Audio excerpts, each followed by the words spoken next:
Good morning children. Welcome back to Hindi class standard 5। आज भी मैं रिवीजन पार्ट लूँगी जिसमें चैप्टर 6 को पढ़ाऊँगी। कहानी का पहले सारांश बतलाऊँगी और छोटे छोटे क्वेश्चन आंसर्स यानी शॉर्ट क्वेश्चन आंसर्स को हम लोग डिस्कस करेंगे। तो आइए मैं पार्ट की शुरुआत करती हूँ। निकालिए पेज नंबर 43, हिंदी पाठ्य पुस्तक के पेज नंबर 43, पाठ अपना अपना स्थान स्वयं बनाएं। मैं कहानी का सारांश को पढ़ूंगी। कहानी वैसे आप लोग पढ़े हैं, फिर एक बार मैं इसका सारांश बतलाऊंगी। यह पाठ एक प्रेरक कहानी के रूप में है।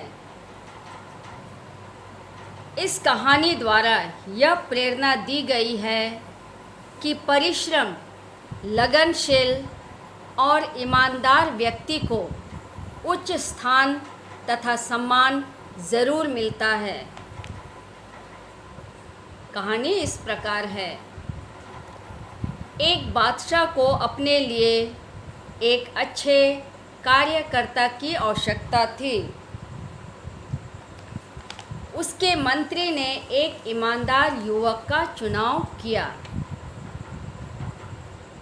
इस बात को काफ़ी दिन हो चुके थे और बादशाह भूल चुका था कि उसे कार्यकर्ता की आवश्यकता क्यों थी। बादशाह ने उसे अपने एक कार्यालय में चपरासी रख लिया। बादशाह अपने मंत्री को एक ईमानदार युवक तलाश करने के लिए कहा था, लेकिन इस बात को काफ़ी दिन हो चुके थे तो बादशाह भूल गया था कि उसे क्यों एक कार्यकर्ता चाहिए था। लेकिन फिर भी जब मंत्री ने उस युवक को बादशाह के सामने लाया तो उसने उसे एक कार्यालय में चपरासी के पद पर रख लिया। युवक ने ईमानदारी और लगन से परिश्रम करते हुए एक कार्यालय का नक्शा ही बदल डाला। उसने कार्यालय को शाही रूप दे दिया। दूसरे मंत्रियों ने उसकी चुगली की तो बादशाह स्वयं कार्यालय पहुँचे। उस ईमानदार युवक के लगन को देखकर बाकी मंत्री उससे ईर्ष्या करने लगे और बादशाह के पास उस युवक की चुगली करते थे। चुगली सुनने पर बादशाह स्वयं उसके कार्यालय को देखने पहुँचे। वहाँ की बदली हालात देखकर यानी बदला हुआ रूप देखकर बादशाह स्वयं आश्चर्यचकित थे। उन्होंने युवक की लगन और ईमानदारी से प्रभावित होकर उसे अपने राज्य का वित्त मंत्री बना दिया। इससे दूसरे मंत्रियों को उससे बड़ी ईर्ष्या हुई और वे अक्सर अवसर मिलते ही उसकी चुगली बादशाह से करते। एक दिन बादशाह ने रात के 2 बजे अपने सेनापति को बुलाया। उन्होंने सेनापति को आदेश दिया कि सब मंत्रियों को इसी समय उनके घरों से उठाकर इस कमरे में लाओ। सब मंत्री वैसे ही अवस्था में लाए जाएं जिस अवस्था में वे अपने घर पर हो। आज्ञा का पालन किया गया। तब मालूम हुआ कि अधिकतर मंत्री नशे में थे, कुछ जुआ खेल रहे थे। जुआ जानते हैं, ये एक तरह का बुरी लत है जो मंत्रियां खेल रहे थे। वित्त मंत्री चौकी पर बैठे दिए की रोशनी में राजकाज का निरीक्षण कर रहे थे। जहां अन्य मंत्री नशे में थे, कोई जुआ खेल रहे थे, वहीं ये ईमानदार युवक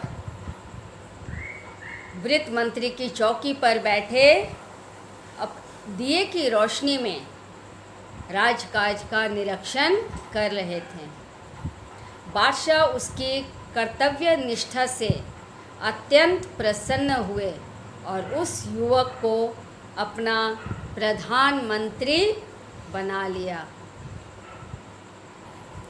तो आपने इस कहानी में सुना कि किस तरह एक युवक को, जिसे चपरासी का पद दिया गया था, लेकिन उसने अपने मेहनत और लगन से बादशाह का दिल जीत लिया और उसके कर्तव्य निष्ठा को देखते हुए बादशाह ने उसे अपने राज्य का प्रधानमंत्री बना दिया। यानी परिश्रम और लगन से लोग ऊंचे ओहदे तक पहुंच सकते हैं। आप पेज नंबर 46 खोलिए। मैं मौखिक भाग से ये छोटे छोटे प्रश्न जो दिए गए हैं, शॉर्ट क्वेश्चन आंसर्स, इसको मैं पढ़ूंगी, प्रश्न करूंगी, आप ध्यान से इसके उत्तर को सुनेंगे। बादशाह ने युवक का वेतन कितना तय किया? बादशाह ने युवक का वेतन कितना तय किया? कितना तय किया? बादशाह ने युवक का वेतन 15 रुपये तय किया। यानी बादशाह ने युवक को महीना 15 रुपया देने के लिए तैयार हुए। युवक ने बाज़ार में क्या बेचा? युवक ने बाज़ार में क्या बेचा? युवक ने लिफाफे से उतरवाया हुआ कीमती सामान बाज़ार में बेचा। लिफाफे में जो सोने और चांदी के सिक्के जुड़े हुए थे या वो सिक्के जुड़े हुए थे, और जिस सोने और चांदी के स्याही से लिखे हुए अक्षरों से उन सोने चांदी को उखाड़कर उसे बाज़ार में बेचा। बादशाह ने अपने राज्य का वित्त मंत्री किसे बना दिया? राजा ने अपने राज्य का वित्त मंत्री किसे बना दिया? बादशाह ने चपरासी पद पर नियुक्त युवक को राज्य का वित्त मंत्री बना दिया। बादशाह ने चपरासी के पद पर नियुक्त मतलब जिसको रखा गया था, उस युवक को राज्य का वित्त मंत्री बना दिया गया। रात के 2 बजे बादशाह ने किन्हें बुलवाया? रात के 2 बजे बादशाह ने किन्हें बुलवाया? बादशाह ने रात के 2 बजे अपने सब मंत्रियों को बुलवाया। किन्हें बुलवाया? अपने मंत्रियों को बुलवाया। पेज नंबर 47 देखिए। लिखित भाग के प्रश्नोत्तर को आप लोग लिख चुके हैं, उसको याद करेंगे। यहाँ देखिए 6 में, इस कहानी से क्या संदेश मिलता है? सही उत्तर पर सही चिन्ह लगाओ। यहाँ पर कई ऑप्शंस दिए हुए हैं, इनमें से हमें सही जो संदेश हमें इस कहानी से मिलता है उसको देखना है। यहाँ ऑप्शंस है, परिश्रम और ईमानदारी से काम करना चाहिए, पैसे पैसे का हिसाब रखना चाहिए, दूसरों की शिकायत नहीं करनी चाहिए, दूसरों का मजाक नहीं बनाना चाहिए। यहाँ संदेश एक नहीं बल्कि एक से अधिक है। जैसे यहाँ पहला वाला में मैं टिक लगाई हूँ, देखिए, परिश्रम और ईमानदारी से काम करना चाहिए। ये सही है, हमें कोई भी काम परिश्रम और ईमानदारी से करना चाहिए। और तीसरा वाला भाग को देखिए, दूसरों की शिकायत नहीं करनी चाहिए। ये भी हो सकता है, लेकिन हमें एकदम सटीक वाला उत्तर को चुनना है, इसलिए हम लोग पहला वाला को चुनेंगे। दूसरों की शिकायत नहीं करना चाहिए, ये भी सही है, हमें कभी दूसरों की शिकायत नहीं करनी चाहिए। लेकिन इस पाठ के आधार पर सही सटीक उत्तर होगा, परिश्रम और ईमानदारी से काम करना चाहिए, जिसका परिणाम बहुत ही अच्छा होता है। ज में देखिए, कहानी के लिए उचित शीर्षक पर चिन्ह लगाओ। यहाँ शीर्षक दिए गए हैं, अनेक शीर्षक दिए गए, जैसे युवक बना प्रधानमंत्री, मेहनत ईमानदारी का फल, मंत्री का दुख और युवक की समझदारी। यहाँ यदि हम लोग मेहनत ईमानदारी का फल इस कहानी का शीर्षक दे सकते हैं, ये भी सटीक बैठ रहा है। और युवक की समझदारी, युवक ने बड़ी समझदारी से अपने कर्तव्य का पालन किया और बादशाह को खुश कर दिया, जिसका इनाम उसे बहुत ही अच्छा मिला। वो अपने राज्य का प्रधानमंत्री बना, उसे बादशाह ने अपने राज्य का प्रधानमंत्री बना दिया। अब आइए यहाँ देखेंगे हम लोग, आइए इसी पेज पर देखेंगे, किसने किससे कहा। क को देखिए, हुजूर मैंने इसे हज़ारों में से छांटा है। ये वाक्य किसने कहा? मंत्री ने बादशाह से। हुजूर मैंने इसे हज़ारों में से छांटा है, मंत्री ने बादशाह से कहा। तुमने यह सजावट किसके रुपये से की? ये प्रश्न पूछा जा रहा है, तुमने यह सजावट किसके रुपये से की?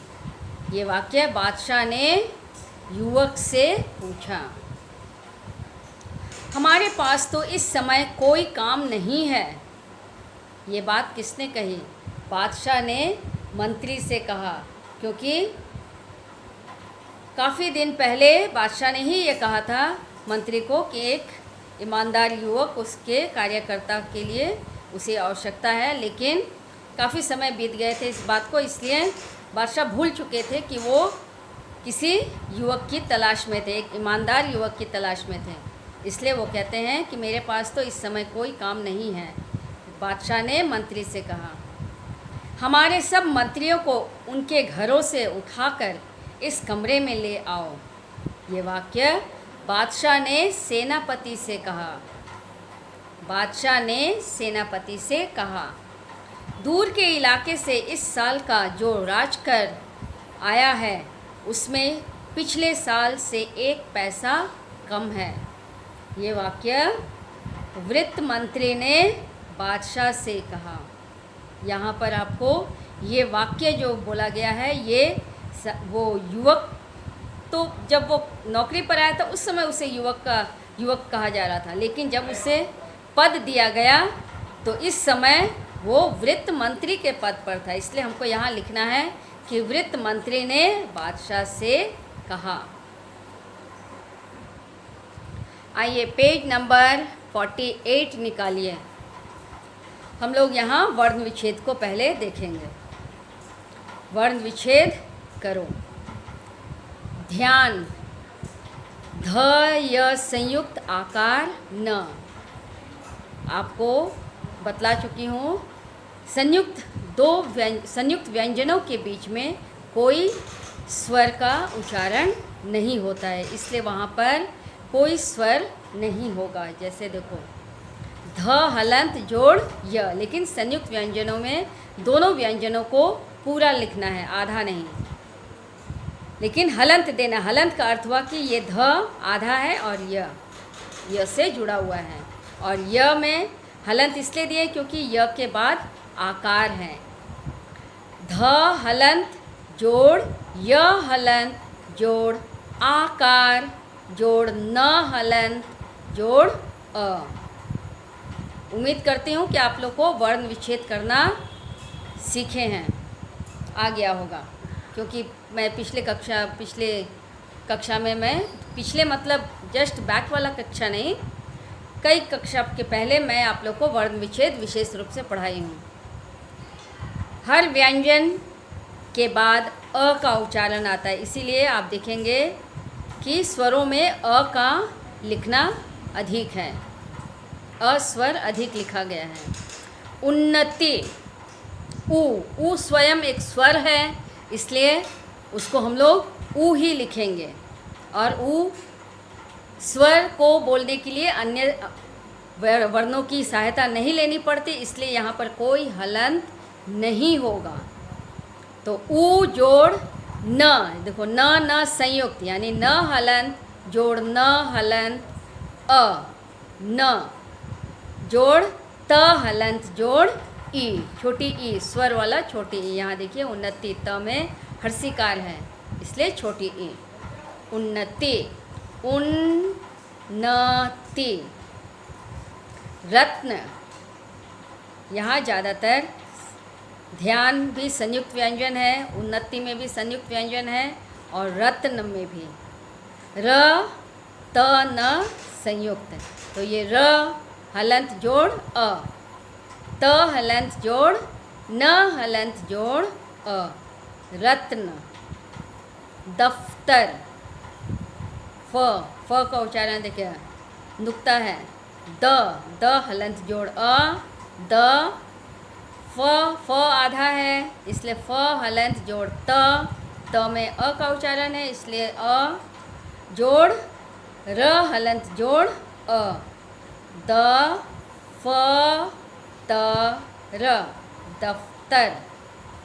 शिकायत, श के बाद ई का उच्चारण, इसलिए पहले तालव्य श में हलंत जोड़ छोटी ई का स्वर जोड़ क हलंत जोड़ आ, शिका का जोड़ य हलंत जोड़ अ जोड़ त हलंत जोड़ अ, शिकायत, शिकायत।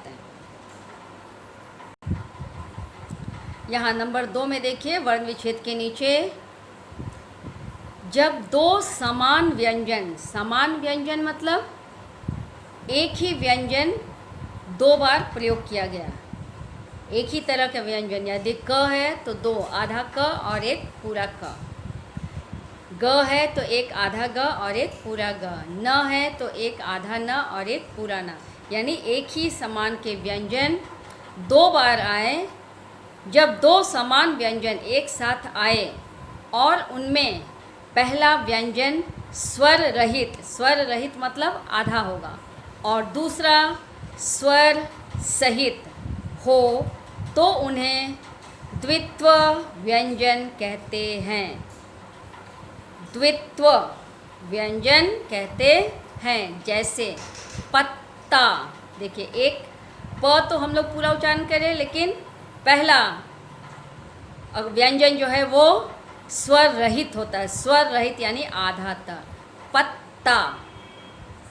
पीछे वाला ता को हम लोग पूरा उच्चारण कर रहे हैं, लेकिन पहला वाला त को हम लोग आधा उच्चारण कर रहे हैं, पत्ता। तो ऐसे समान व्यंजन जब एक साथ आता है तो इसे कहते हैं द्वित्व व्यंजन।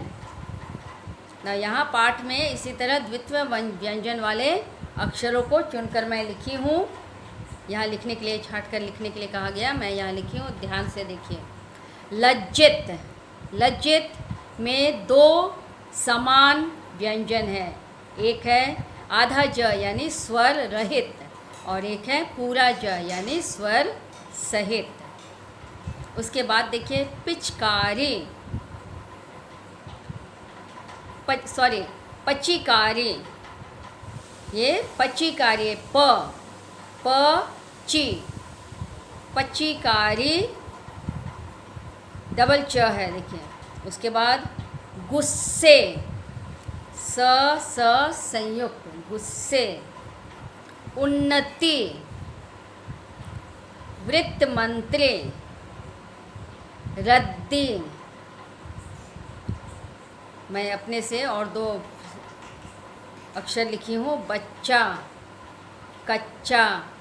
तो इस तरह का, यहाँ तो पुस्तक से देखकर लिखने का लिए कहा गया, इसलिए आप पुस्तक वाला ही लिखिए, लेकिन अन्य ऐसे व्यंजनों से बने शब्दों को भी ढूंढकर लिखने का प्रयास करेंगे।